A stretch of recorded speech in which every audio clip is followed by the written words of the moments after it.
The Dreams in the Witch House by H.P. Lovecraft. Whether the dreams brought on the fever or the fever brought on the dreams, Walter Gilman did not know.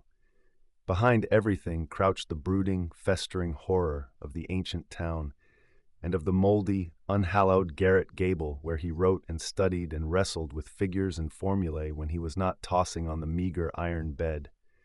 His ears were growing sensitive to a preternatural and intolerable degree, and he had long ago stopped the cheap mantel clock, whose ticking had come to seem like a thunder of artillery. At night, the subtle stirring of the black city outside, the sinister scurrying of rats in the wormy partitions, and the creaking of hidden timbers in the centuried house were enough to give him a sense of strident pandemonium. The darkness always teemed with unexplained sound, and yet he sometimes shook with fear lest the noises he heard should subside and allow him to hear certain other, fainter noises which he suspected were lurking behind them. He was in the changeless, legend-haunted city of Arkham, with its clustering gambrel roofs that sway and sag over attics where witches hid from the king's men in the dark, olden days of the province.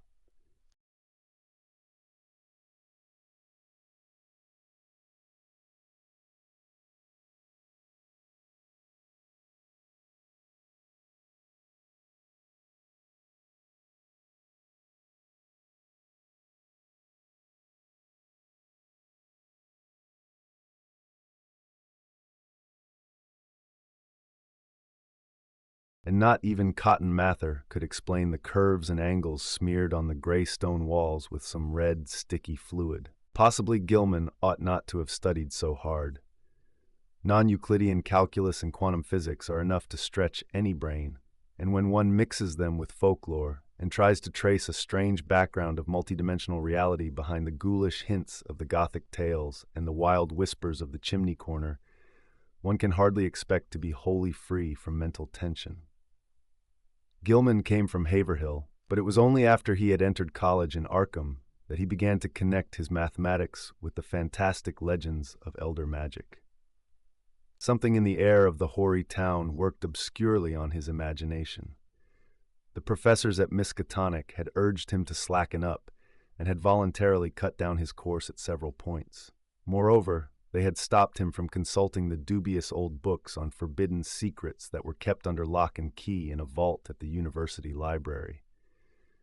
But all these precautions came late in the day, so that Gilman had some terrible hints from the dreaded Necronomicon of Abdul Alhazred, the fragmentary Book of Ibon, and the suppressed Unaussprechlichen Kulten of von Junst, to correlate with his abstract formulae on the properties of space and the linkage of dimensions known and unknown.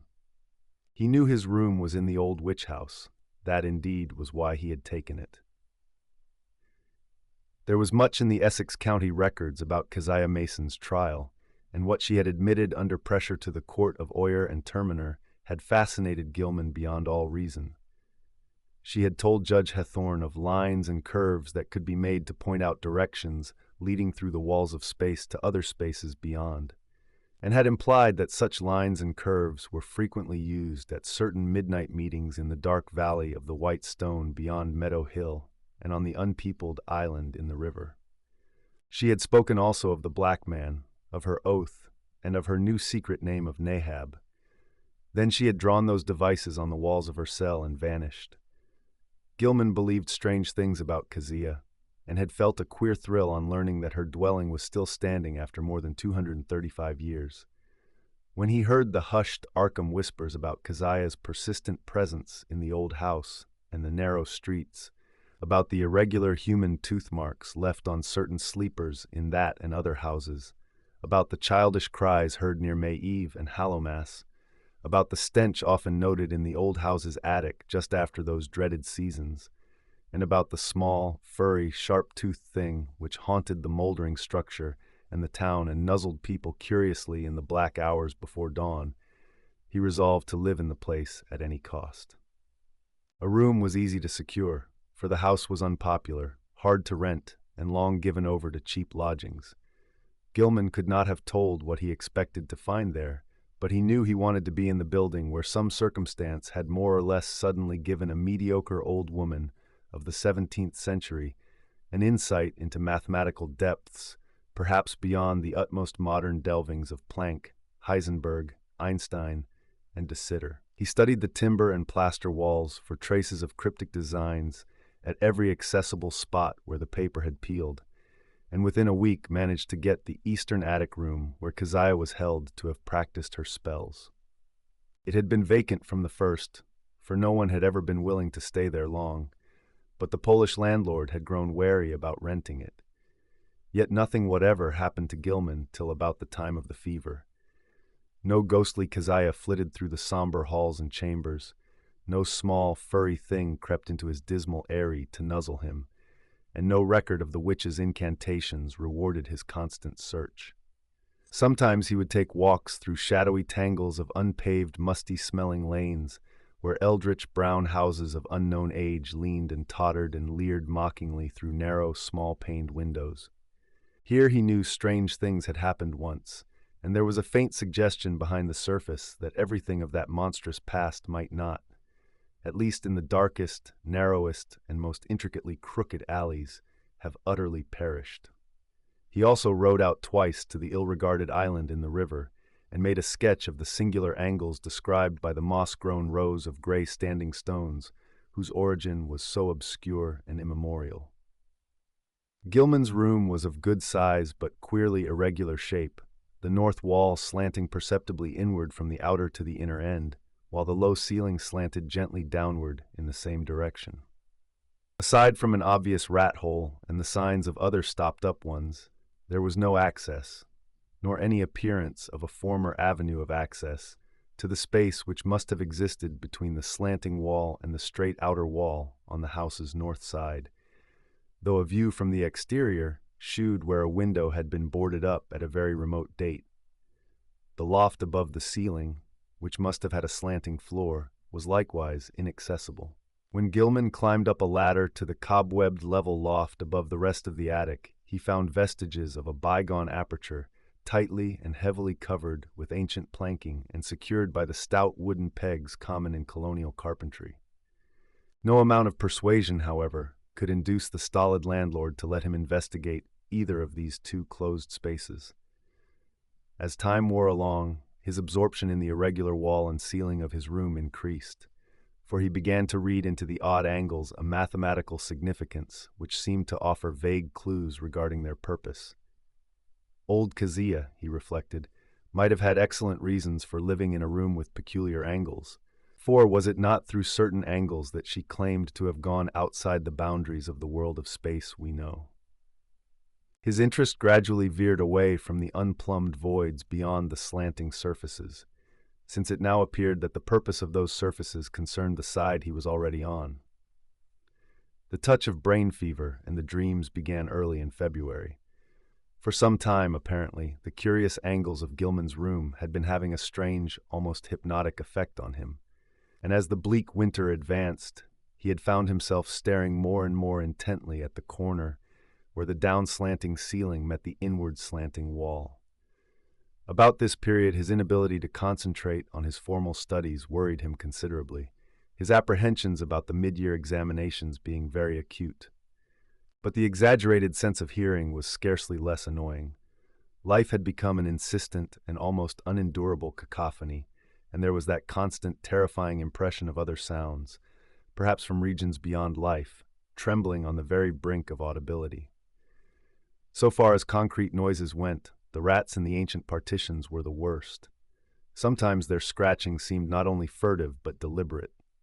When it came from beyond the slanting north wall, it was mixed with a sort of dry rattling, and when it came from the century-closed loft above the slanting ceiling, Gilman always braced himself, as if expecting some horror, which only bided its time before descending to engulf him utterly.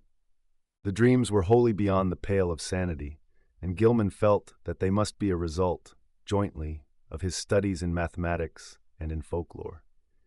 He had been thinking too much about the vague regions which his formulae told him must lie beyond the 3 dimensions we know, and about the possibility that old Keziah Mason, guided by some influence past all conjecture, had actually found the gate to those regions.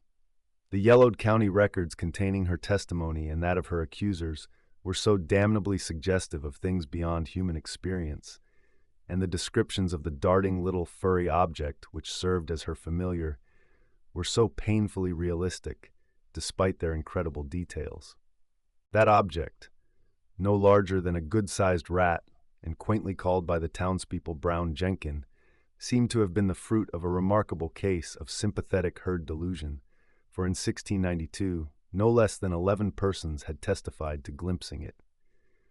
There were recent rumors, too, with a baffling and disconcerting amount of agreement. Witnesses said it had long hair and the shape of a rat, but that its sharp-toothed, bearded face was evilly human, while its paws were like tiny human hands. It took messages betwixt old Keziah and the devil, and was nursed on the witch's blood, which it sucked like a vampire. Its voice was a kind of loathsome titter, and it could speak all languages. Of all the bizarre monstrosities in Gilman's dreams, nothing filled him with greater panic and nausea than this blasphemous and diminutive hybrid, whose image flitted across his vision in a form 1,000-fold more hateful than anything his waking mind had deduced from the ancient records and the modern whispers. Gilman's dreams consisted largely in plunges through limitless abysses of inexplicably colored twilight and bafflingly disordered sound, abysses whose material and gravitational properties, and whose relation to his own entity, he could not even begin to explain. He did not walk or climb, fly or swim, crawl or wriggle, yet always experienced a mode of motion partly voluntary and partly involuntary. Of his own condition he could not well judge, for sight of his arms, legs, and torso seemed always cut off by some odd disarrangement of perspective, but he felt that his physical organization and faculties were somehow marvelously transmuted and obliquely projected, though not without a certain grotesque relationship to his normal proportions and properties. The abysses were by no means vacant, being crowded with indescribably angled masses of alien-hued substance, some of which appeared to be organic, while others seemed inorganic. A few of the organic objects tended to awake vague memories in the back of his mind, though he could form no conscious idea of what they mockingly resembled or suggested. In the later dreams, he began to distinguish separate categories into which the organic objects appeared to be divided, and which seemed to involve in each case a radically different species of conduct pattern and basic motivation. Of these categories, one seemed to him to include objects slightly less illogical and irrelevant in their motions than the members of the other categories. All the objects, organic and inorganic alike, were totally beyond description or even comprehension. Gilman sometimes compared the inorganic masses to prisms, labyrinths, clusters of cubes and planes, and cyclopean buildings, and the organic things struck him variously as groups of bubbles, octopi, centipedes, living Hindu idols, and intricate arabesques roused into a kind of Ophidian animation. Everything he saw was unspeakably menacing and horrible, and whenever one of the organic entities appeared by its motions to be noticing him, he felt a stark, hideous fright, which generally jolted him awake. Of how the organic entities moved, he could tell no more than of how he moved himself. In time, he observed a further mystery, the tendency of certain entities to appear suddenly out of empty space, or to disappear totally with equal suddenness. The shrieking, roaring confusion of sound which permeated the abysses was past all analysis as to pitch, timbre, or rhythm, but seemed to be synchronous with vague visual changes in all the indefinite objects, organic and inorganic alike. Gilman had a constant sense of dread that it might rise to some unbearable degree of intensity during one or another of its obscure, relentlessly inevitable fluctuations. But it was not in these vortices of complete alienage that he saw Brown Jenkin. That shocking little horror was reserved for certain lighter, sharper dreams which assailed him just before he dropped into the fullest depths of sleep. He would be lying in the dark, fighting to keep awake, when a faint, lambent glow would seem to shimmer around the centuried room, shewing in a violet mist the convergence of angled planes which had seized his brain so insidiously. The horror would appear to pop out of the rat hole in the corner and patter toward him over the sagging, wide-planked floor with evil expectancy in its tiny, bearded human face. But mercifully, this dream always melted away before the object got close enough to nuzzle him. It had hellishly long, sharp, canine teeth.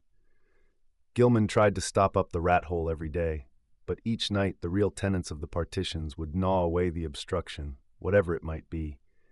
Once he had the landlord nail tin over it, but the next night the rats gnawed a fresh hole, in making which they pushed or dragged out into the room a curious little fragment of bone. Gilman did not report his fever to the doctor, for he knew he could not pass the examinations if ordered to the college infirmary when every moment was needed for cramming. As it was, he failed in Calculus D and Advanced General Psychology, though not without hope of making up lost ground before the end of the term. It was in March when the fresh element entered his lighter preliminary dreaming, and the nightmare shape of Brown Jenkin began to be companioned by the nebulous blur which grew more and more to resemble a bent old woman. This addition disturbed him more than he could account for, but finally he decided that it was like an ancient crone whom he had twice actually encountered in the dark tangle of lanes near the abandoned wharves. On those occasions the evil, sardonic, and seemingly unmotivated stare of the beldame had set him almost shivering, especially the first time, when an overgrown rat darting across the shadowed mouth of a neighboring alley had made him think irrationally of Brown Jenkin. Now, he reflected, those nervous fears were being mirrored in his disordered dreams. That the influence of the old house was unwholesome, he could not deny, but traces of his early morbid interest still held him there. He argued that the fever alone was responsible for his nightly fantasies, and that when the touch abated, he would be free from the monstrous visions. Those visions, however, were of abhorrent vividness and convincingness, and whenever he awaked, he retained a vague sense of having undergone much more than he remembered. He was hideously sure that in unrecalled dreams he had talked with both Brown Jenkin and the old woman, and that they had been urging him to go somewhere with them, and to meet a third being of greater potency. Toward the end of March, he began to pick up in his mathematics, though other studies bothered him increasingly. He was getting an intuitive knack for solving Riemannian equations, and astonished Professor Upham by his comprehension of fourth-dimensional and other problems which had floored all the rest of the class. One afternoon there was a discussion of possible freakish curvatures in space, and of theoretical points of approach or even contact between our part of the cosmos and various other regions as distant as the farthest stars or the transgalactic gulfs themselves, or even as fabulously remote as the tentatively conceivable cosmic units beyond the whole Einsteinian space-time continuum. Gilman's handling of this theme filled everyone with admiration, even though some of his hypothetical illustrations caused an increase in the always plentiful gossip about his nervous and solitary eccentricity. What made the students shake their heads was his sober theory that a man might, given mathematical knowledge admittedly beyond all likelihood of human acquirement, step deliberately from the earth to any other celestial body which might lie at one of an infinity of specific points in the cosmic pattern. Such a step, he said, would require only two stages. First, a passage out of the three-dimensional sphere we know, and second, a passage back to the three-dimensional sphere at another point, perhaps one of infinite remoteness. That this could be accomplished without loss of life was in many cases conceivable. Any being from any part of three-dimensional space could probably survive in the fourth dimension, and its survival of the second stage would depend upon what alien part of three-dimensional space it might select for its re-entry. Denizens of some planets might be able to live on certain others, even planets belonging to other galaxies, or to similar dimensional phases of other space-time continua. Though, of course, there must be vast numbers of mutually uninhabitable, even though mathematically juxtaposed bodies or zones of space. It was also possible that the inhabitants of a given dimensional realm could survive entry to many unknown and incomprehensible realms of additional or indefinitely multiplied dimensions, be they within or outside the given space-time continuum, and that the converse would be likewise true. This was a matter for speculation, though one could be fairly certain that the type of mutation involved in a passage from any given dimensional plane to the next higher plane would not be destructive of biological integrity as we understand it. Gilman could not be very clear about his reasons for this last assumption, but his haziness here was more than overbalanced by his clearness on other complex points. Professor Upham especially liked his demonstration of the kinship of higher mathematics to certain phases of magical lore, transmitted down the ages from an ineffable antiquity, human or pre-human, whose knowledge of the cosmos and its laws was greater than ours. Around the 1st of April, Gilman worried considerably because his slow fever did not abate. He was also troubled by what some of his fellow lodgers said about his sleepwalking. It seemed that he was often absent from his bed, and that the creaking of his floor at certain hours of the night was remarked by the man in the room below. This fellow also spoke of hearing the tread of shod feet in the night, but Gilman was sure he must have been mistaken in this, since shoes, as well as other apparel, were always precisely in place in the morning. One could develop all sorts of oral delusions in this morbid old house, for did not Gilman himself, even in daylight, now feel certain that noises other than rat scratchings came from the black voids beyond the slanting wall and above the slanting ceiling? His pathologically sensitive ears began to listen for faint footfalls in the immemorially sealed loft overhead, and sometimes the illusion of such things was agonizingly realistic. However, he knew that he had actually become a somnambulist, for twice at night his room had been found vacant, though with all his clothing in place. Of this he had been assured by Frank Elwood, the one fellow student whose poverty forced him to room in this squalid and unpopular house. Elwood had been studying in the small hours and had come up for help on a differential equation, only to find Gilman absent. It had been rather presumptuous of him to open the unlocked door after knocking had failed to rouse a response, but he had needed the help very badly, and thought that his host would not mind a gentle prodding awake. On neither occasion, though, had Gilman been there, and when told of the matter he wondered where he could have been wandering, barefoot and with only his night clothes on. He resolved to investigate the matter if reports of his sleepwalking continued, and thought of sprinkling flour on the floor of the corridor to see where his footsteps might lead. The door was the only conceivable egress, for there was no possible foothold outside the narrow window. As April advanced, Gilman's fever-sharpened ears were disturbed by the whining prayers of a superstitious loom-fixer named Joe Mazurewicz, who had a room on the ground floor.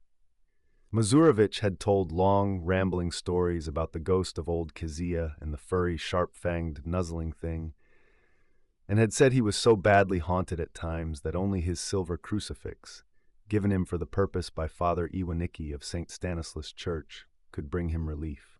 Now he was praying because the witch's Sabbath was drawing near.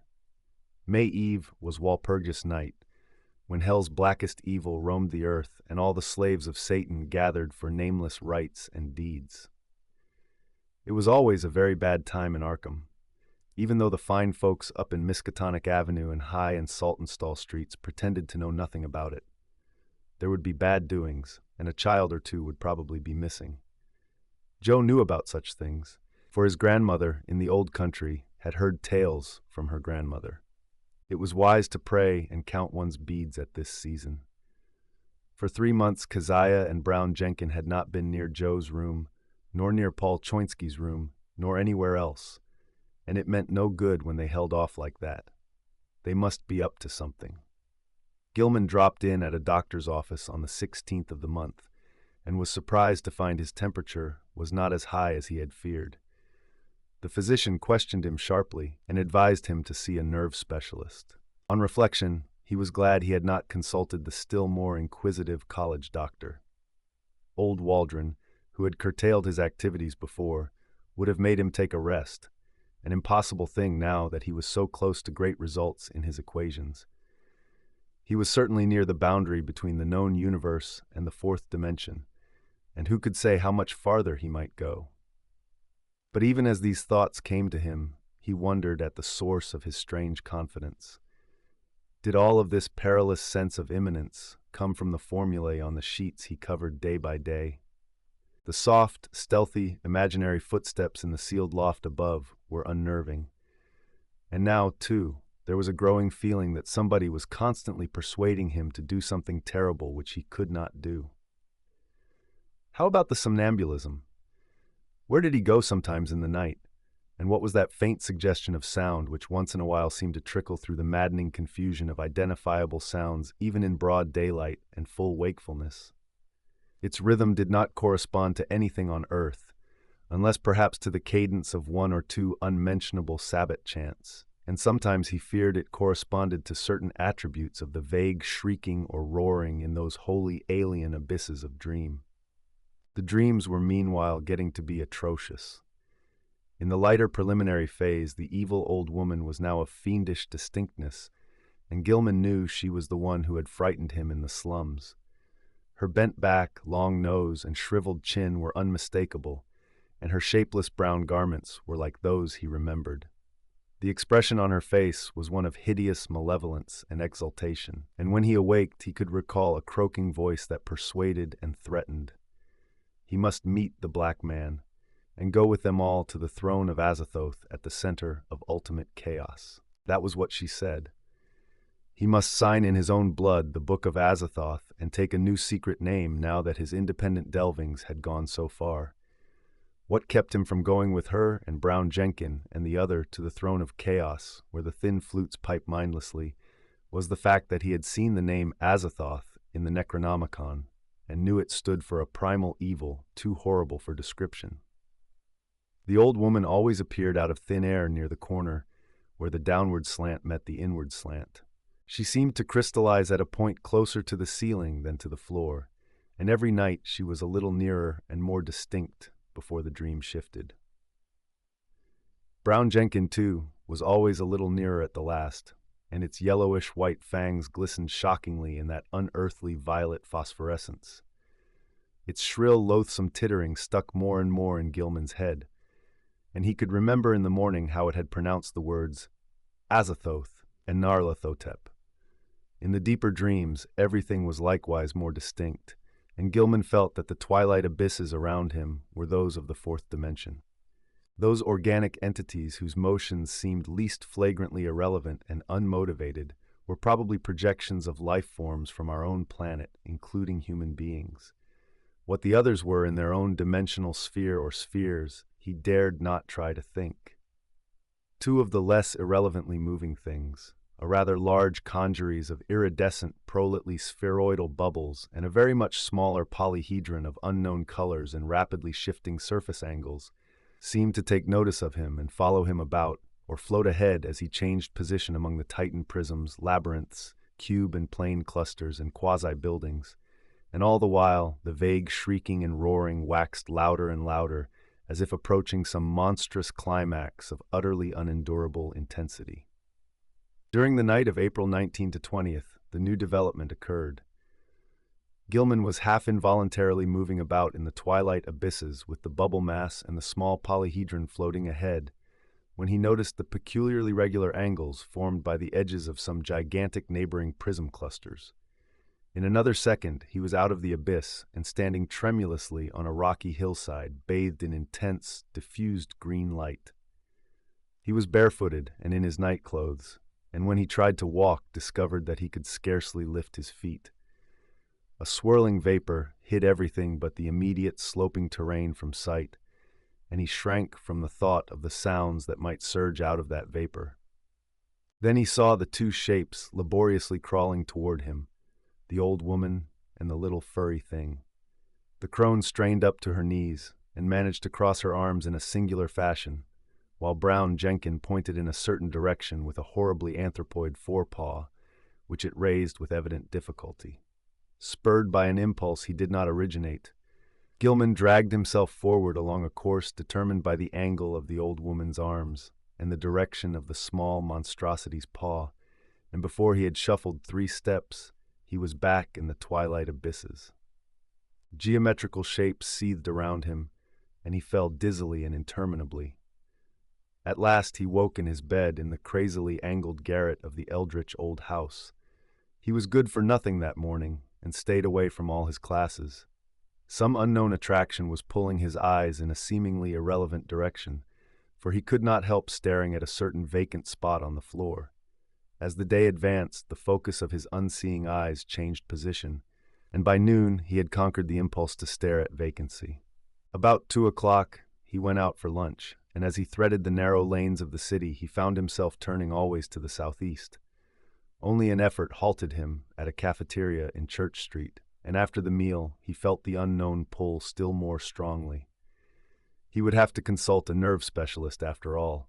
Perhaps there was a connection with his somnambulism, but meanwhile he might at least try to break the morbid spell himself.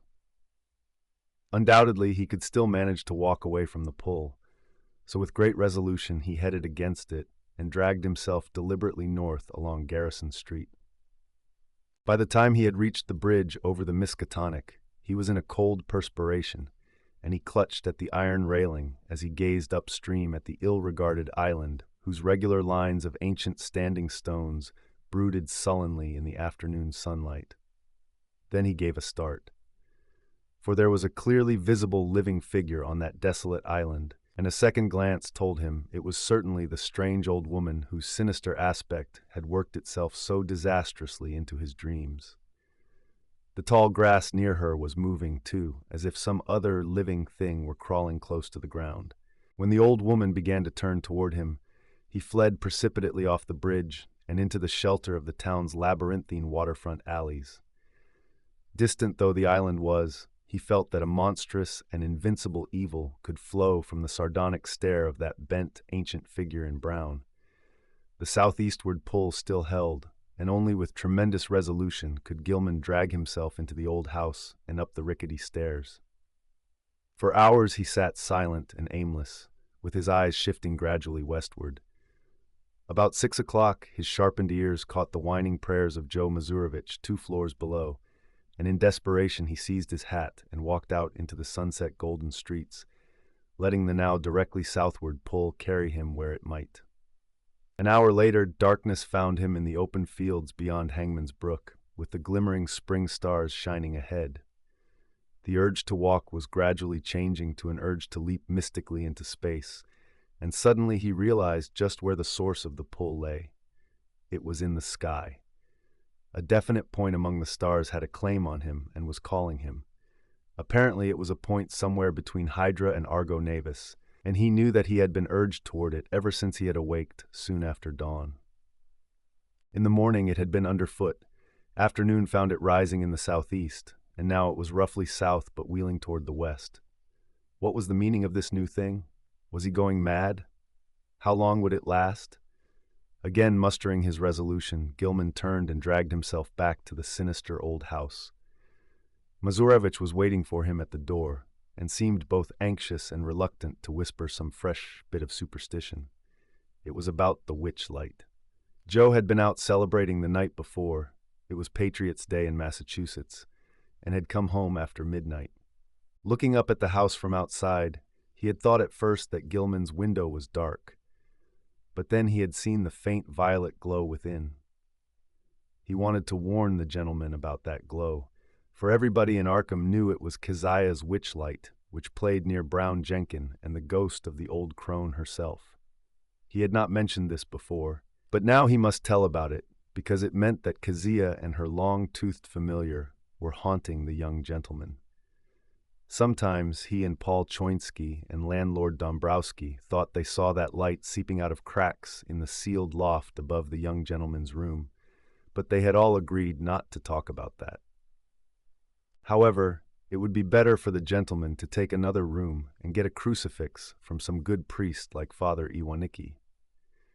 As the man rambled on, Gilman felt a nameless panic clutch at his throat. He knew that Joe must have been half drunk when he came home the night before, yet this mention of a violet light in the garret window was of frightful import.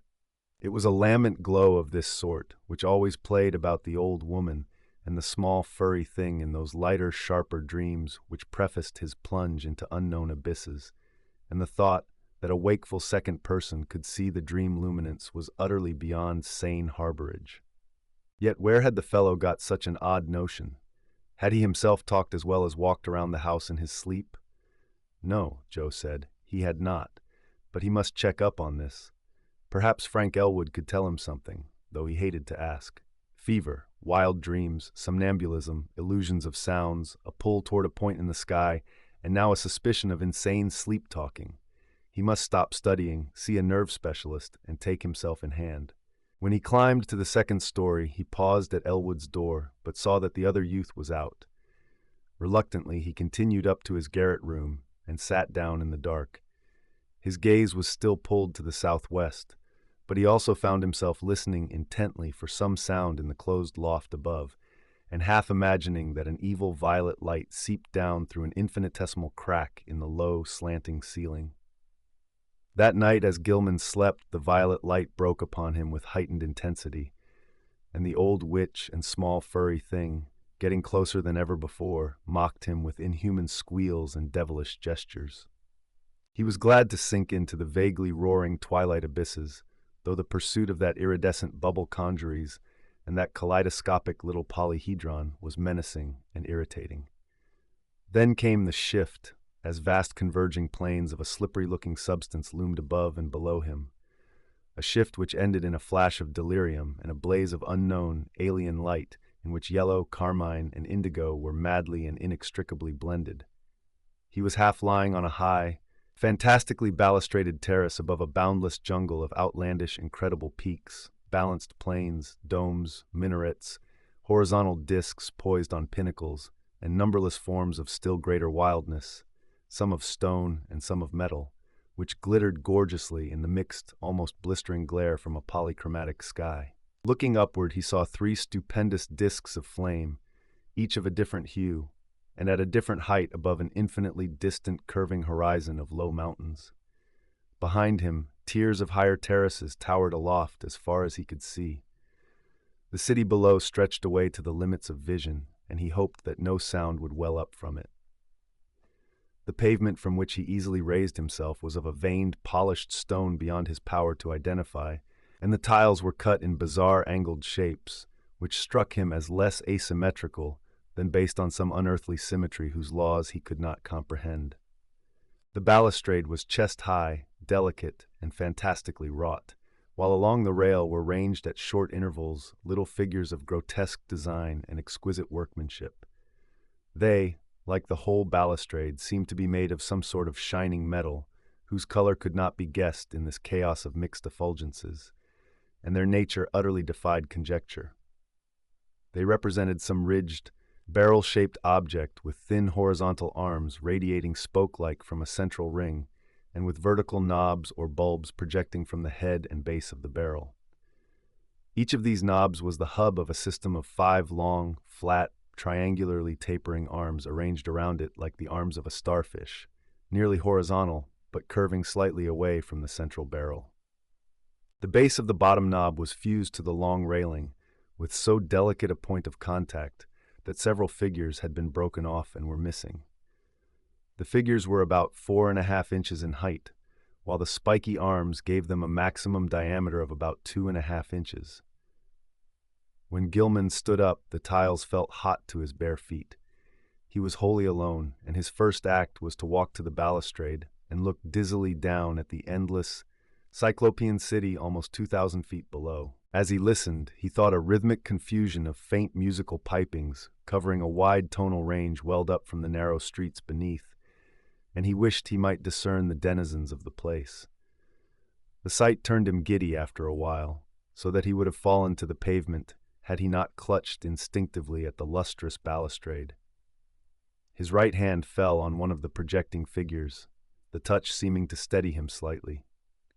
It was too much, however, for the exotic delicacy of the metalwork, and the spiky figure snapped off under his grasp. Still half dazed, he continued to clutch it as his other hand seized a vacant space on the smooth railing, but now his oversensitive ears caught something behind him, and he looked back across the level terrace. Approaching him softly, though, without apparent furtiveness, were 5 figures, 2 of which were the sinister old woman and the fanged, furry little animal. The other 3 were what sent him unconscious, for they were living entities about 8 feet high, shaped precisely like the spiky images on the balustrade, and propelling themselves by a spider-like wriggling of their lower set of starfish arms. Gilman awakened in his bed, drenched by a cold perspiration and with a smarting sensation in his face, hands, and feet. Springing to the floor, he washed and dressed in frantic haste, as if it were necessary for him to get out of the house as quickly as possible. He did not know where he wished to go, but felt that once more he would have to sacrifice his classes.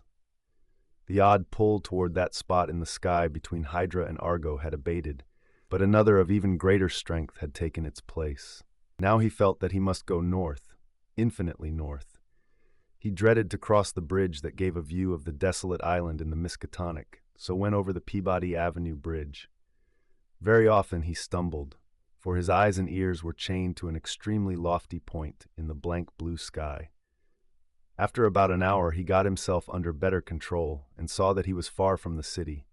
All around him stretched the bleak emptiness of salt marshes, while the narrow road ahead led to Innsmouth, that ancient, half-deserted town which Arkham people were so curiously unwilling to visit.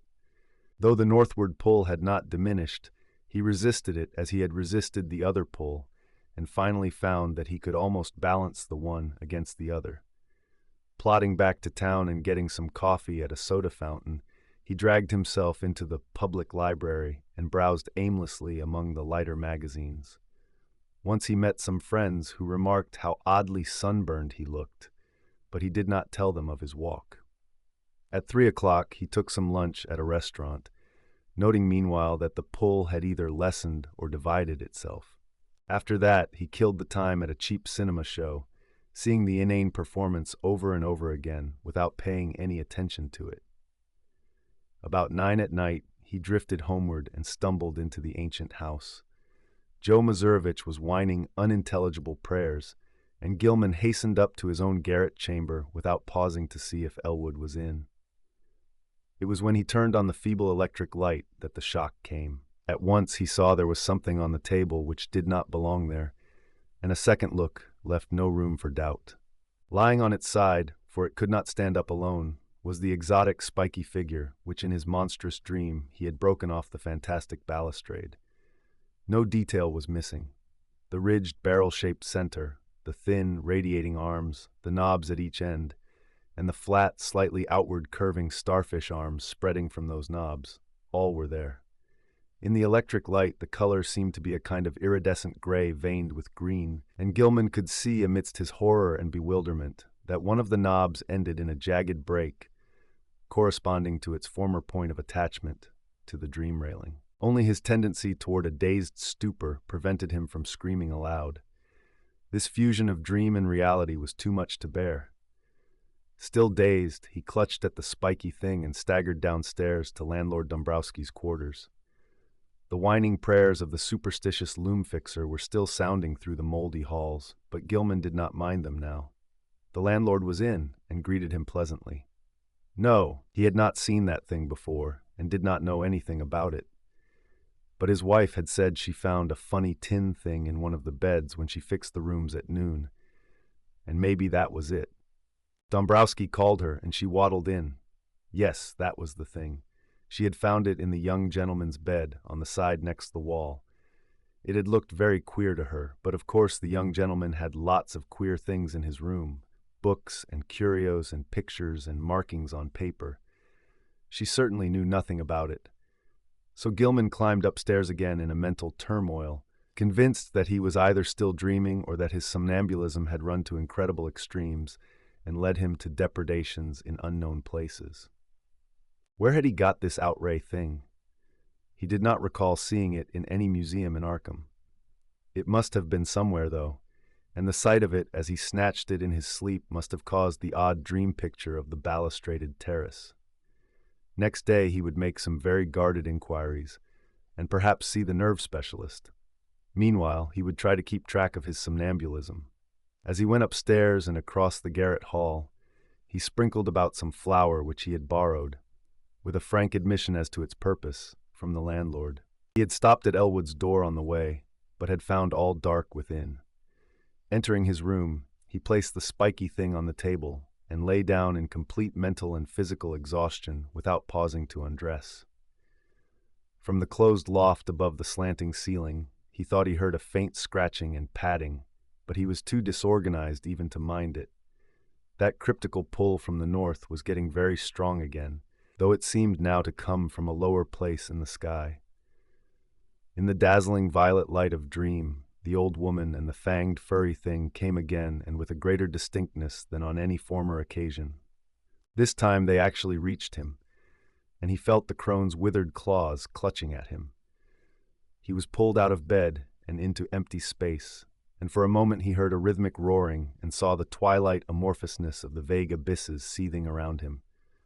But that moment was very brief, for presently he was in a crude, windowless little space, with rough beams and planks rising to a peak just above his head, and with a curious slanting floor underfoot.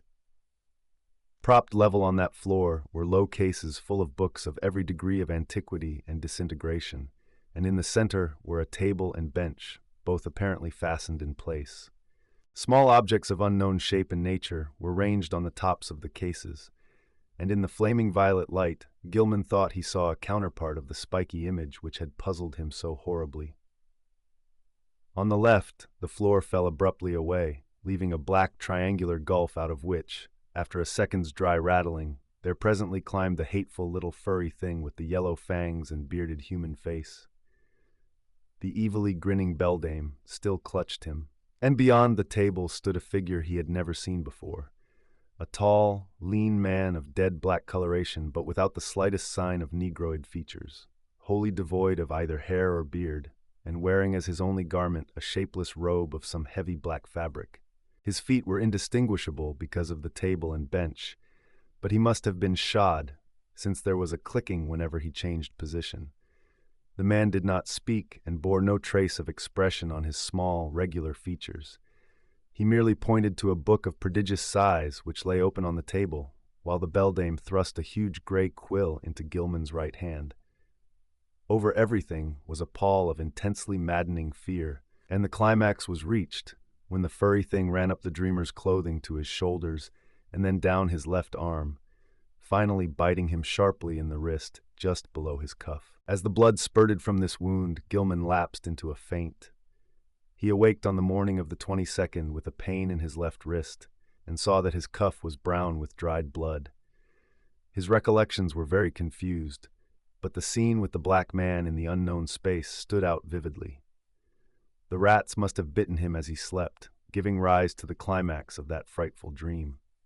Opening the door, he saw that the flower on the corridor floor was undisturbed except for the huge prints of the loutish fellow who roomed at the other end of the garret. So he had not been sleepwalking this time. But something would have to be done about those rats. He would speak to the landlord about them. Again he tried to stop up the hole at the base of the slanting wall, wedging in a candlestick which seemed of about the right size. His ears were ringing horribly, as if with the residual echoes of some horrible noise heard in dreams. As he bathed and changed clothes, he tried to recall what he had dreamed after the scene in the violet-lit space, but nothing definite would crystallize in his mind. That scene itself must have corresponded to the sealed loft overhead, which had begun to attack his imagination so violently, but later impressions were faint and hazy. There were suggestions of the vague twilight abysses, and of still vaster, blacker abysses beyond them, abysses in which all fixed suggestions of form were absent. He had been taken there by the bubble congeries and the little polyhedron which always dogged him, but they, like himself, had changed to wisps of milky, barely luminous mist in this farther void of ultimate blackness. Something else had gone on ahead, a larger wisp which now and then condensed into nameless approximations of form, and he thought that their progress had not been in a straight line, but rather along the alien curves and spirals of some ethereal vortex which obeyed laws unknown to the physics and mathematics of any conceivable cosmos. Eventually there had been a hint of vast, leaping shadows, of a monstrous, half-acoustic pulsing, and of the thin, monotonous piping of an unseen flute. But that was all. Gilman decided he had picked up that last conception from what he had read in the Necronomicon about the mindless entity Azathoth, which rules all time and space from a curiously environed black throne at the center of chaos. When the blood was washed away, the wrist wound proved very slight, and Gilman puzzled over the location of the 2 tiny punctures. It occurred to him that there was no blood on the bedspread where he had lain, which was very curious in view of the amount on his skin and cuff. Had he been sleepwalking within his room, And had the rat bitten him as he sat in some chair or paused in some less rational position?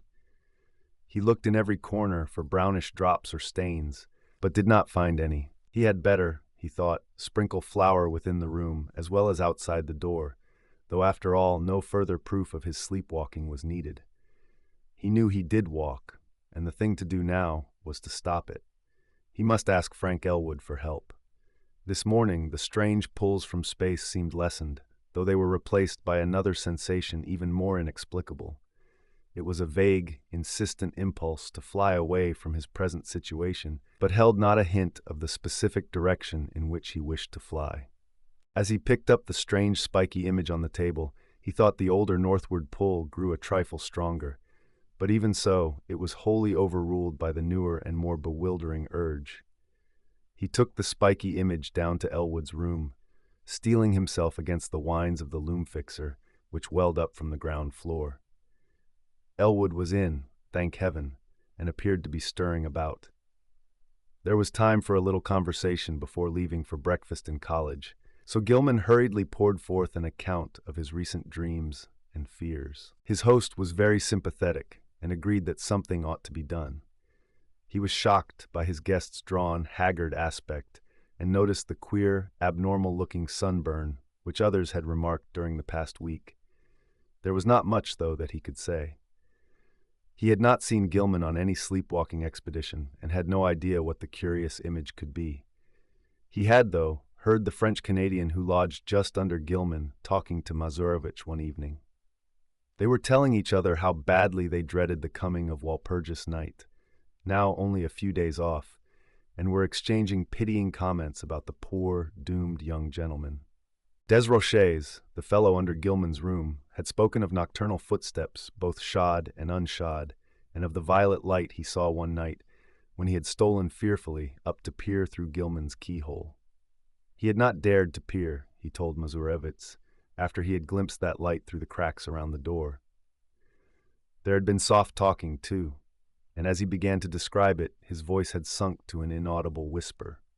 Elwood could not imagine what had set these superstitious creatures gossiping, but supposed their imaginations had been roused by Gilman's late hours and somnolent walking and talking on the one hand, and by the nearness of traditionally feared May Eve on the other hand. That Gilman talked in his sleep was plain, and it was obviously from Desroches' keyhole listenings that the delusive notion of the violet dreamlight had got abroad. These simple people were quick to imagine they had seen any odd thing they had heard about. As for a plan of action, Gilman had better move down to Elwood's room and avoid sleeping alone. Elwood would, if awake, rouse him whenever he began to talk or rise in his sleep. Very soon, too, he must see the specialist. Meanwhile, they would take the spiky image around to the various museums and to certain professors, seeking identification and stating that it had been found in a public rubbish can. Also, Dombrowski must attend to the poisoning of those rats in the walls. Braced up by Elwood's companionship, Gilman attended classes that day. Strange urges still tugged at him, but he could sidetrack them with considerable success. During a free period, he showed the queer image to several professors, all of whom were intensely interested, though none of them could shed any light upon its nature or origin. That night he slept on a couch which Elwood had had the landlord bring to the second-story room, and for the first time in weeks was wholly free from disquieting dreams. But the feverishness still hung on, and the whines of the loom fixer were an unnerving influence. During the next few days, Gilman enjoyed an almost perfect immunity from morbid manifestations.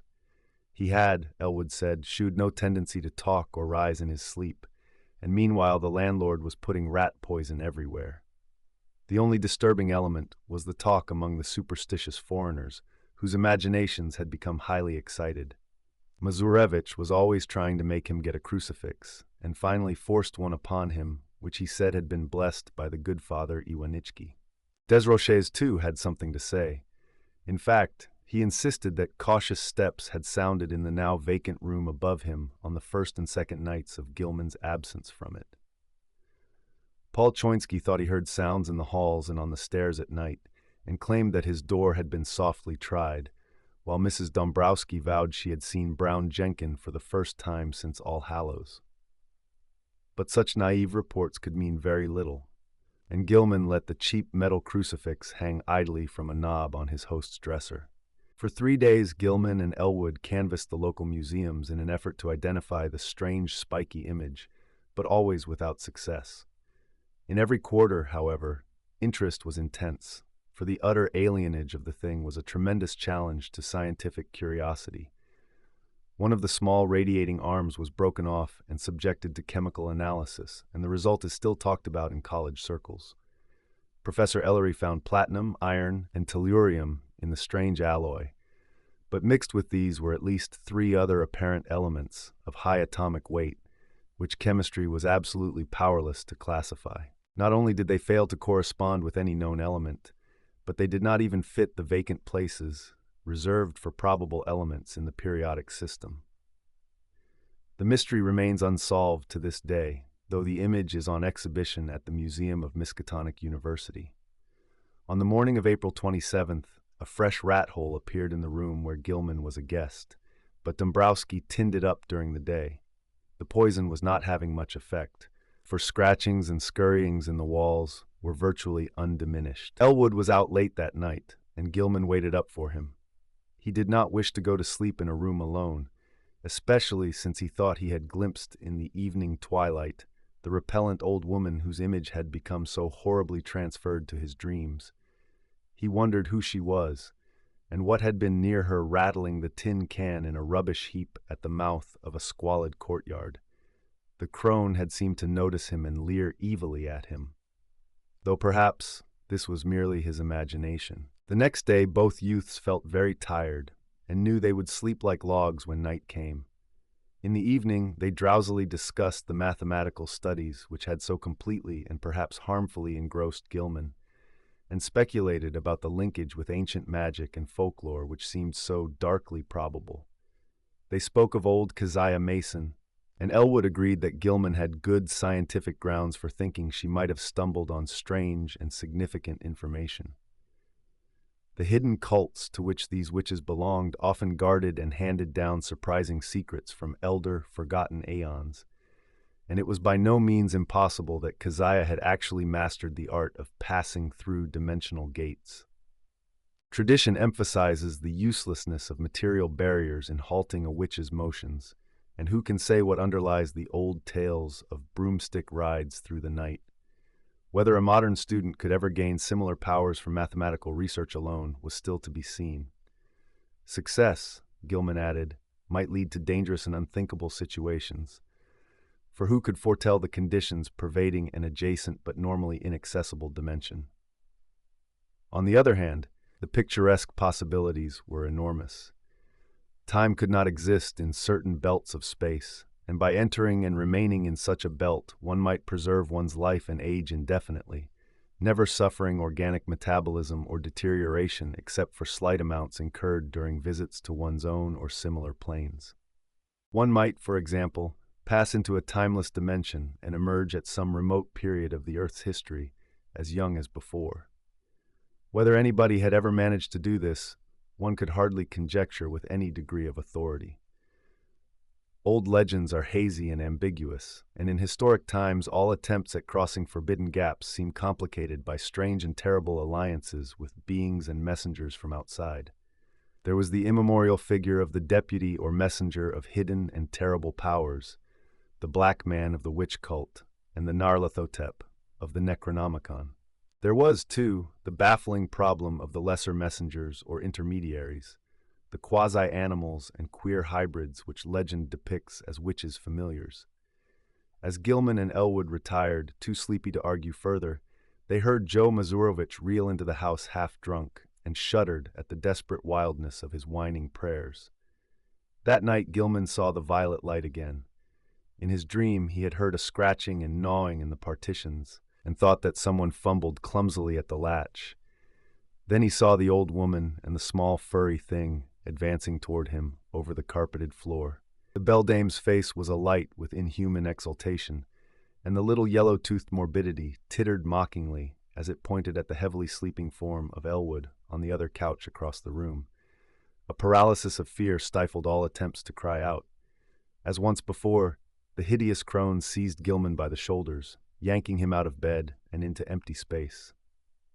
Again, the infinitude of the shrieking twilight abysses flashed past him, but in another second he thought he was in a dark, muddy, unknown alley of foetid odors, with the rotting walls of ancient houses towering up on every hand. Ahead was the robed black man he had seen in the peaked space in the other dream, while from a lesser distance the old woman was beckoning and grimacing imperiously. Brown Jenkin was rubbing itself with a kind of affectionate playfulness around the ankles of the black man, which the deep mud largely concealed. There was a dark open doorway on the right, to which the black man silently pointed. Into this the grimacing crone started, dragging Gilman after her by his pajama sleeve. There were evil-smelling staircases which creaked ominously, and on which the old woman seemed to radiate a faint violet light, and finally a door leading off a landing. The crone fumbled with the latch and pushed the door open, motioning to Gilman to wait and disappearing inside the black aperture. The youth's oversensitive ears caught a hideous, strangled cry, and presently the beldame came out of the room, bearing a small, senseless form, which she thrust at the dreamer as if ordering him to carry it. The sight of this form, and the expression on its face, broke the spell. Still too dazed to cry out, he plunged recklessly down the noisome staircase and into the mud outside, halting only when seized and choked by the waiting black man. As consciousness departed, he heard the faint, shrill tittering of the fanged, rat-like abnormality. On the morning of the 29th, Gilman awaked into a maelstrom of horror. The instant he opened his eyes, he knew something was terribly wrong, for he was back in his old garret room with the slanting wall and ceiling, sprawled on the now unmade bed. His throat was aching inexplicably, and as he struggled to a sitting posture, he saw with growing fright that his feet and pajama bottoms were brown with caked mud. For the moment his recollections were hopelessly hazy, but he knew at least that he must have been sleepwalking. Elwood had been lost too deeply in slumber to hear and stop him. On the floor were confused, muddy prints, but oddly enough, they did not extend all the way to the door. The more Gilman looked at them, the more peculiar they seemed, for in addition to those he could recognize as his, there were some smaller, almost round markings, such as the legs of a large chair or table might make, except that most of them tended to be divided into halves. There were also some curious muddy rat tracks, leading out of a fresh hole and back into it again. Utter bewilderment and the fear of madness racked Gilman as he staggered to the door and saw that there were no muddy prints outside. The more he remembered of his hideous dream, the more terrified he felt, and it added to his desperation to hear Joe Mazurowicz chanting mournfully 2 floors below. Descending to Elwood's room, he roused his still sleeping host and began telling of how he had found himself, but Elwood could form no idea of what might really have happened. Where Gilman could have been, how he got back to his room without making tracks in the hall, and how the muddy, furniture-like prints came to be mixed with his in the garret chamber, were wholly beyond conjecture. Then there were those dark, livid marks on his throat, as if he had tried to strangle himself. He put his hands up to them, but found that they did not even approximately fit. While they were talking, Devonshire dropped in to say that he had heard a terrific clattering overhead in the dark, small hours. No, there had been no one on the stairs after midnight, though just before midnight he had heard faint footfalls in the garret, and cautiously descending steps he did not like. It was, he added, a very bad time of year for Arkham. The young gentleman had better be sure to wear the crucifix Joe Mazurowicz had given him. Even the daytime was not safe, for after dawn there had been strange sounds in the house, especially a thin, childish wail hastily choked off. Gilman mechanically attended classes that morning, but was wholly unable to fix his mind on his studies. A mood of hideous apprehension and expectancy had seized him, and he seemed to be awaiting the fall of some annihilating blow. At noon, he lunched at the university spa, picking up a paper from the next seat as he waited for dessert. But he never ate that dessert, for an item on the paper's first page left him limp, wild-eyed, and able only to pay his check and stagger back to Elwood's room. There had been a strange kidnapping the night before in Orne's gangway, and the 2-year-old child of a clod-like laundry worker named Anastasia Walejko had completely vanished from sight. The mother, it appeared, had feared the event for some time, but the reasons she assigned for her fear were so grotesque that no one took them seriously. She had, she said, seen Brown Jenkin about the place now and then ever since early in March, and knew from its grimaces and titterings that little Ladislas must be marked for sacrifice at the awful Sabbat on Walpurgis night. She had asked her neighbor Mary Chanek to sleep in the room and try to protect the child, but Mary had not dared. She could not tell the police, for they never believed such things. Children had been taken that way every year ever since she could remember, and her friend Pete Stawacki would not help because he wanted the child out of the way anyhow. But what threw Gilman into a cold perspiration was the report of a pair of revelers who had been walking past the mouth of the gangway just after midnight. They admitted they had been drunk, but both vowed they had seen a crazily dressed trio furtively entering the dark passageway. There had, they said, been a huge robed Negro, a little old woman in rags, and a young white man in his nightclothes. The old woman had been dragging the youth, while around the feet of the Negro a tame rat was rubbing and weaving in the brown mud. Gilman sat in a daze all the afternoon, and Elwood, who had meanwhile seen the papers and formed terrible conjectures from them, found him thus when he came home. This time neither could doubt but that something hideously serious was closing in around them. Between the phantasms of nightmare and the realities of the objective world, a monstrous and unthinkable relationship was crystallizing, and only stupendous vigilance could avert still more direful developments. Gilman must see a specialist sooner or later, but not just now, when all the papers were full of this kidnapping business. Just what had really happened was maddeningly obscure, and for a moment both Gilman and Elwood exchanged whispered theories of the wildest kind. Had Gilman unconsciously succeeded better than he knew in his studies of space and its dimensions? Had he actually slipped outside our sphere to points unguessed and unimaginable? Where, if anywhere, had he been on those nights of demoniac alienage? The roaring twilight abysses, the green hillside, the blistering terrace, the pulls from the stars, the ultimate black vortex, the black man, the muddy alley and the stairs, the old witch and the fanged furry horror, the bubble congeries and the little polyhedron, the strange sunburn, the wrist wound, the unexplained image, the muddy feet, the throat marks, the tales and fears of the superstitious foreigners. What did all this mean? To what extent could the laws of sanity apply to such a case?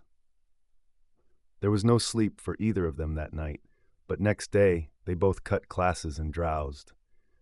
This was April 30th, and with the dusk would come the hellish Sabbath time, which all the foreigners and the superstitious old folk feared. Mazurevich came home at 6 o'clock and said people at the mill were whispering that the Walpurgis revels would be held in the dark ravine beyond Meadow Hill, where the old white stone stands in a place queerly void of all plant life. Some of them had even told the police and advised them to look there for the missing Walejko child, but they did not believe anything would be done. Joe insisted that the poor young gentleman wear his nickel-chained crucifix, and Gilman put it on and dropped it inside his shirt to humor the fellow. Late at night, the two youths sat drowsing in their chairs, lulled by the rhythmical praying of the loom fixer on the floor below. Gilman listened as he nodded, his preternaturally sharpened hearing seeming to strain for some subtle, dreaded murmur beyond the noises in the ancient house. Unwholesome recollections of things in the Necronomicon and the Black Book welled up, and he found himself swaying to infandous rhythms said to pertain to the blackest ceremonies of the Sabbat, and to have an origin outside the time and space we comprehend. Presently he realized what he was listening for, the hellish chant of the celebrants in the distant Black Valley. How did he know so much about what they expected? How did he know the time when Nahab and her acolyte were due to bear the brimming bowl which would follow the black cock and the black goat? He saw that Elwood had dropped asleep and tried to call out and waken him. Something, however, closed his throat. He was not his own master. Had he signed the black man's book after all? Then his fevered, abnormal hearing caught the distant wind-borne notes. Over miles of hill and field and alley they came, but he recognized them nonetheless. The fires must be lit and the dancers must be starting in. How could he keep himself from going? What was it that had enmeshed him? Mathematics, folklore, the house, old Keziah Brown Jenkin, and now he saw that there was a fresh rat hole in the wall near his couch. Above the distant chanting and the nearer praying of Joe Mazurovich came another sound, a stealthy, determined scratching in the partitions. He hoped the electric lights would not go out. Then he saw the fanged, bearded little face in the rat hole, the accursed little face which he at last realized bore such a shocking, mocking resemblance to old Keziah's, and heard the faint fumbling at the door. The screaming twilight abysses flashed before him, and he felt himself helpless in the formless grasp of the iridescent bubble congeries. Ahead raced the small, kaleidoscopic polyhedron, and all through the churning void there was a heightening and acceleration of the vague tonal pattern which seemed to foreshadow some unutterable and unendurable climax. He seemed to know what was coming. The monstrous burst of Walpurgis rhythm, in whose cosmic timbre would be concentrated all the primal, ultimate space-time seethings which lie behind the massed spheres of matter, and sometimes break forth in measured reverberations that penetrate faintly to every layer of entity and give hideous significance throughout the worlds to certain dreaded periods. But all this vanished in a second. He was again in the cramped, violet-litten peaked space with the slanting floor, the low cases of ancient books, the bench and table, the queer objects, and the triangular gulf at one side. On the table lay a small white figure, an infant boy, unclothed and unconscious, while on the other side stood the monstrous, leering old woman with a gleaming, grotesque-hafted knife in her right hand and a queerly proportioned pale metal bowl covered with curiously chased designs and having delicate lateral handles in her left. She was intoning some croaking ritual in a language which Gilman could not understand, but which seemed like something guardedly quoted in the Necronomicon. As the scene grew clear, he saw the ancient crone bend forward and extend the empty bowl across the table, and unable to control his own motions, he reached far forward and took it in both hands, noticing as he did so its comparative lightness. At the same moment, the disgusting form of Brown Jenkin scrambled up over the brink of the triangular black gulf on his left. The crone now motioned him to hold the bowl in a certain position, while she raised the huge, grotesque knife above the small white victim as high as her right hand could reach.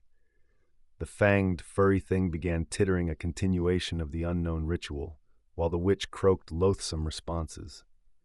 Gilman felt a gnawing, poignant abhorrence shoot through his mental and emotional paralysis, and the light metal bowl shook in his grasp. A second later, the downward motion of the knife broke the spell completely, and he dropped the bowl with a resounding bell-like clangor, while his hands darted out frantically to stop the monstrous deed. In an instant, he had edged up the slanting floor around the end of the table and wrenched the knife from the old woman's claws, sending it clattering over the brink of the narrow triangular gulf. In another instant, however, matters were reversed, for those murderous claws had locked themselves tightly around his own throat, while the wrinkled face was twisted with insane fury.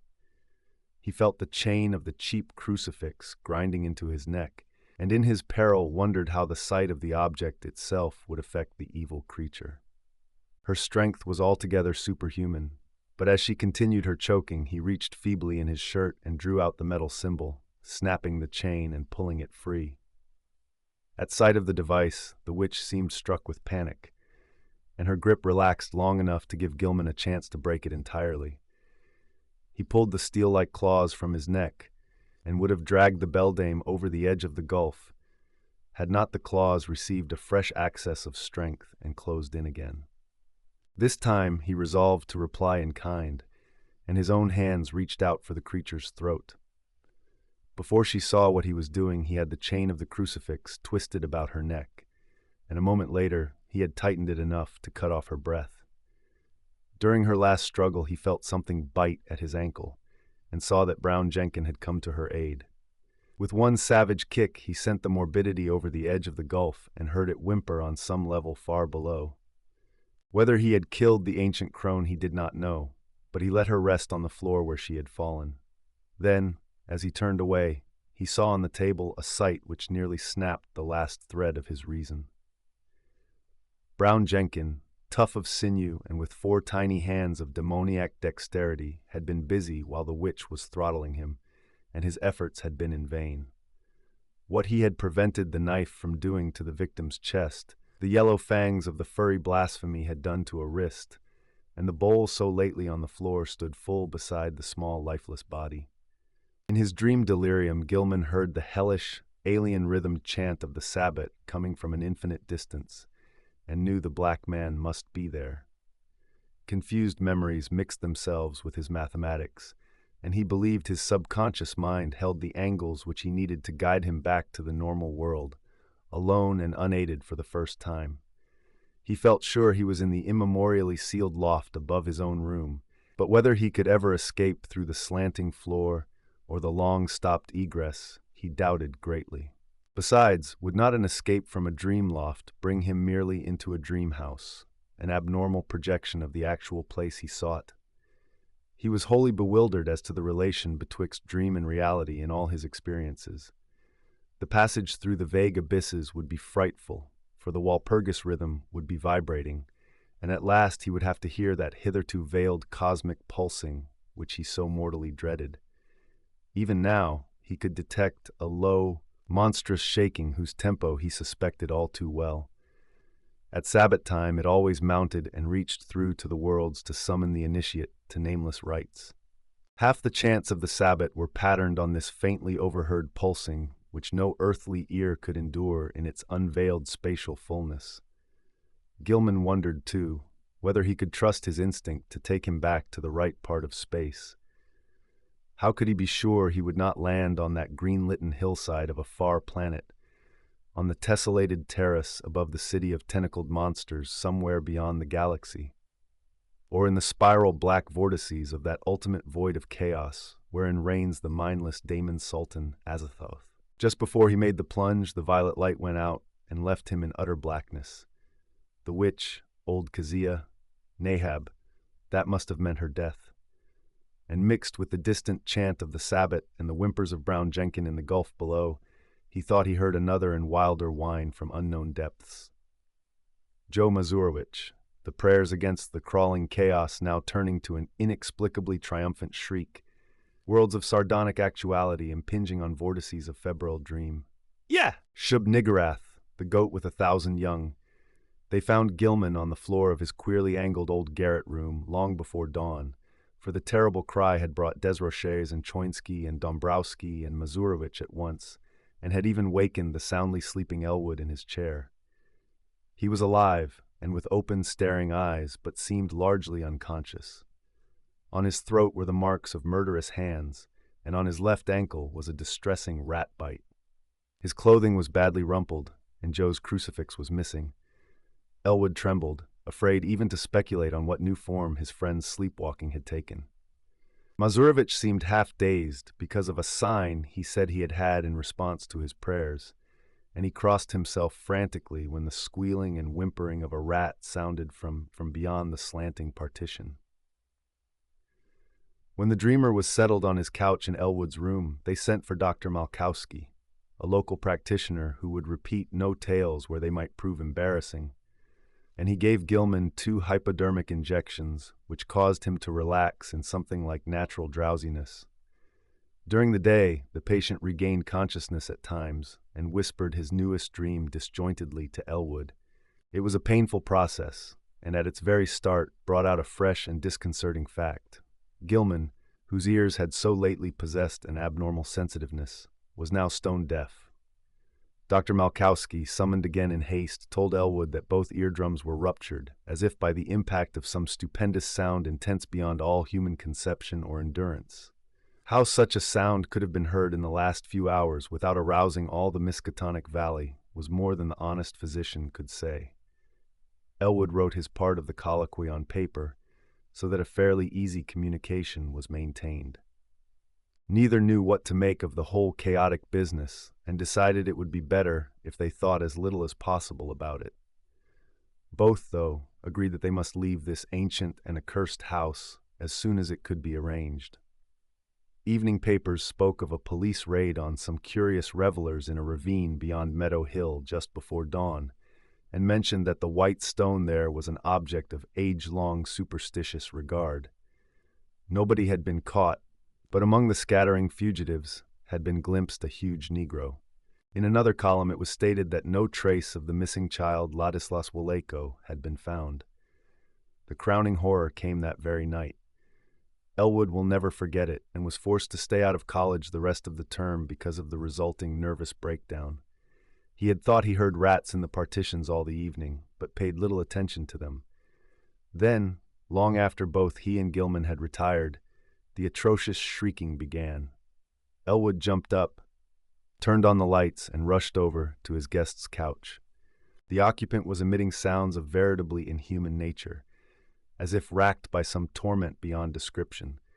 He was writhing under the bedclothes, and a great red stain was beginning to appear on the blankets. Elwood scarcely dared to touch him, but gradually the screaming and writhing subsided. By this time, Dombrowski, Schoinski, Desroches, Mazurowicz, and the top-floor lodger were all crowding into the doorway, and the landlord had sent his wife back to telephone for Dr. Malkowski. Everybody shrieked when a large, rat-like form suddenly jumped out from beneath the ensanguined bedclothes and scuttled across the floor to a fresh, open hole close by. When the doctor arrived and began to pull down those frightful covers, Walter Gilman was dead. It would be barbarous to do more than suggest what had killed Gilman. There had been virtually a tunnel through his body. Something had eaten his heart out. Dombrowski, frantic at the failure of his constant rat-poisoning efforts, cast aside all thought of his lease, and within a week had moved with all his older lodgers to a dingy but less ancient house in Walnut Street. The worst thing for a while was keeping Joe Mazurowicz quiet, for the brooding loom-fixer would never stay sober and was constantly whining and muttering about spectral and terrible things. It seems that on that last hideous night, Joe had stooped to look at the crimson rat tracks which led from Gilman's couch to the nearby hole. On the carpet they were very indistinct, but a piece of open flooring intervened between the carpet's edge and the baseboard. There Mazurowicz had found something monstrous, or thought he had, for no one else could quite agree with him, despite the undeniable queerness of the prints. The tracks on the flooring were certainly vastly unlike the average prints of a rat, but even Schoinski and Desroches would not admit that they were like the prints of 4 tiny human hands. The house was never rented again. As soon as Dombrowski left it, the pall of its final desolation began to descend, for people shunned it both on account of its old reputation and because of the new foetid odor. Perhaps the ex-landlord's rat poison had worked after all, for not long after his departure, the place became a neighborhood nuisance. Health officials traced the smell to the closed spaces above and beside the eastern garret room and agreed that the number of dead rats must be enormous. They decided, however, that it was not worth their while to hew open and disinfect the long-sealed spaces, for the fodder would soon be over, and the locality was not one which encouraged fastidious standards. Indeed, there were always vague local tales of unexplained stenches upstairs in the witch house just after May Eve and Hallowmass. The neighbors grumblingly acquiesced in the inertia, but the fodder nonetheless formed an additional count against the place. Toward the last, the house was condemned as an habitation by the building inspector. Gilman's dreams and their attendant circumstances have never been explained. Elwood, whose thoughts on the entire episode are sometimes almost maddening, came back to college the next autumn and graduated in the following June. He found the spectral gossip of the town much diminished, and it is indeed a fact that, notwithstanding certain reports of a ghostly tittering in the deserted house which lasted almost as long as that edifice itself, no fresh appearances either of old Keziah or of Brown Jenkin have been muttered of since Gilman's death. It is rather fortunate that Elwood was not in Arkham in that later year, when certain events abruptly renewed the local whispers about elder horrors. Of course, he heard about the matter afterward and suffered untold torments of black and bewildered speculation, but even that was not as bad as actual nearness and several possible sights would have been. In March 1931, a gale wrecked the roof and great chimney of the vacant witch house, so that a chaos of crumbling bricks, blackened, moss-grown shingles, and rotting planks and timbers crashed down into the loft and broke through the floor beneath. The whole attic story was choked with debris from above, but no one took the trouble to touch the mess before the inevitable raising of the decrepit structure. That ultimate step came in the following December, and it was when Gilman's old room was cleared out by reluctant, apprehensive workmen that the gossip began. Among the rubbish which had crashed through the ancient slanting ceiling were several things which made the workmen pause and call in the police. Later, the police in turn called in the coroner and several professors from the university.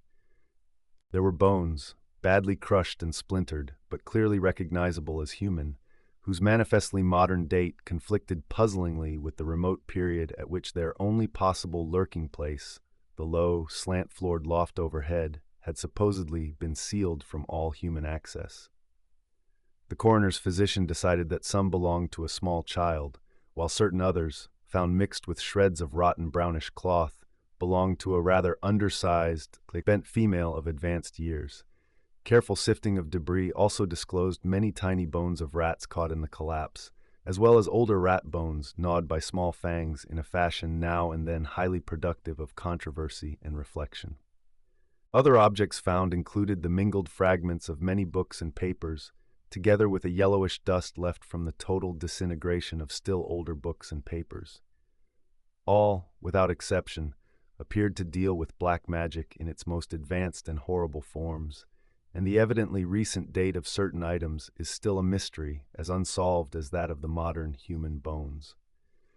An even greater mystery is the absolute homogeneity of the crabbed, archaic writing found on a wide range of papers whose conditions and watermarks suggest age differences of at least 150 to 200 years. To some, though, the greatest mystery of all is the variety of utterly inexplicable objects whose shapes, materials, types of workmanship, and purposes baffle all conjecture, found scattered amidst the wreckage in evidently diverse states of injury. One of these things, which excited several Miskatonic professors profoundly, is a badly damaged monstrosity, plainly resembling the strange image which Gilman gave to the college museum, save that it is larger, wrought of some peculiar bluish stone instead of metal, and possessed of a singularly angled pedestal with undecipherable hieroglyphics.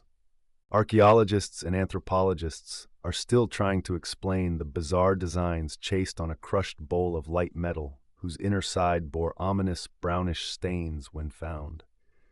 Foreigners and credulous grandmothers are equally garrulous about the modern nickel crucifix with broken chain mixed in the rubbish, and shiveringly identified by Joe Mazurevich as that which he had given poor Gilman many years before.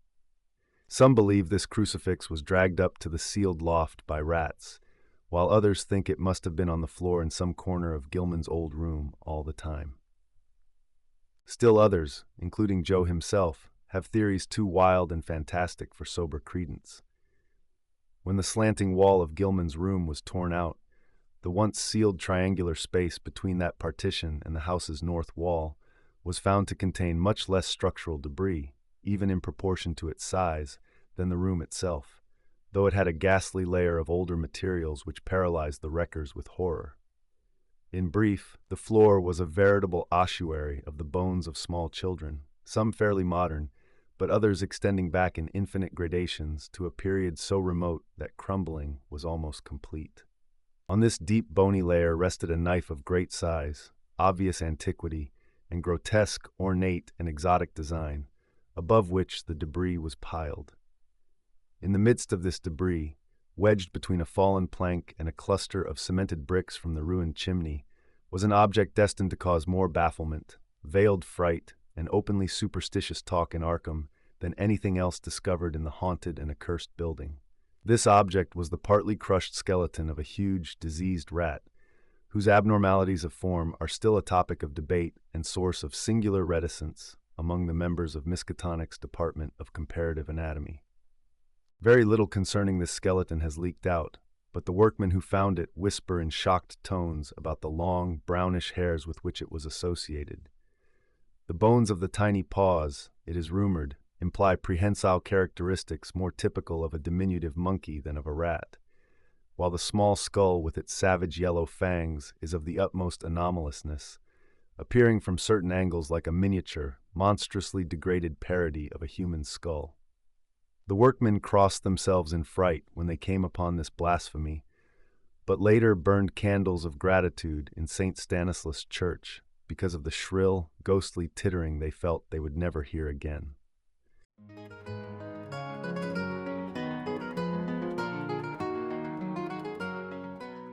Thank you for listening to this production from Triple Impact Studio. Let us know what you'd like to hear next.